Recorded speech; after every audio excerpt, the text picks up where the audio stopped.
कहते हैं सबसे बड़ी बीमारी क्या है? सबसे बड़ी बीमारी है क्या कहेंगे लोग, यही है सबसे बड़ा रोग। क्या कहेंगे लोग? लोग क्या कहेंगे?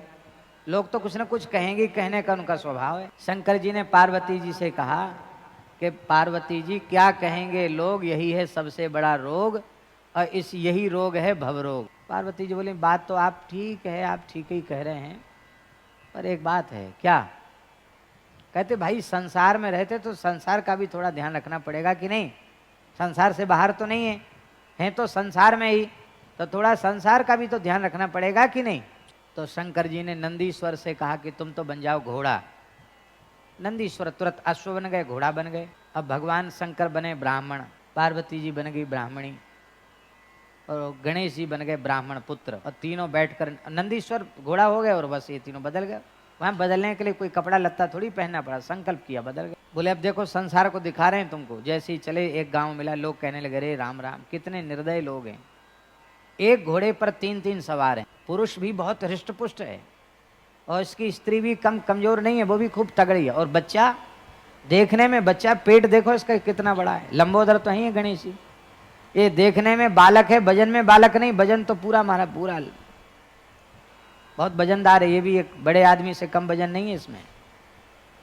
देखो बेचारे घोड़े की कमर टूटी जा रही, झुकी जा रही है, तनिक भी दया नहीं आती। गणेश जी बोले देखो भाई मैं तो अभी बालक हूं, मेरे ऊपर बात उठ रही है, मैं उतर जाता हूं, मैं पैदल पैदल चलूंगा, कोई बात नहीं, हमको कोई पैदल चलने में कठिनाई नहीं। गणेश जी उतर गए। अगला गांव मिला, बोले देखो कितने निर्दयी हैं, इतना छोटा बालक, कैसे लाल लाल चरण हैं, लाल लाल हाथ हैं, गोल मटोल एकदम, इतना वजन है इसके शरीर में खुद ही का कि चलना मुश्किल पड़ रहा है, इसको तो पैदल चला रहे हैं, इनमें इतनी भी दया नहीं आती है। ब्राह्मण ब्राह्मणी खुद बैठे जा रहे हैं, अरे राम राम, काहे के ब्राह्मण? शंकर जी बोले ऐसा है, हम उतर जाते हैं, तुम दोनों बैठे रहो। शंकर जी उतर गए। आगे कुछ लोग फिर मिले, बोले ये देखो, ये पंडित जी को देखो, जब पैदल ही चलना था तो घोड़ा क्यों रखा? घोड़ा ऐसे ही चल रहा है, ये पैदल चल रहे हैं, और देखो इतनी भी इनको शर्म संकोच नहीं है। पत्नी और इतना हृष्ट पुष्ट लड़का तो घोड़े पे बैठ के चले, ये पैदल चल रहे हैं। पार्वती जी गणेश जी उतर गए नहीं, शंकर जी बैठ गए।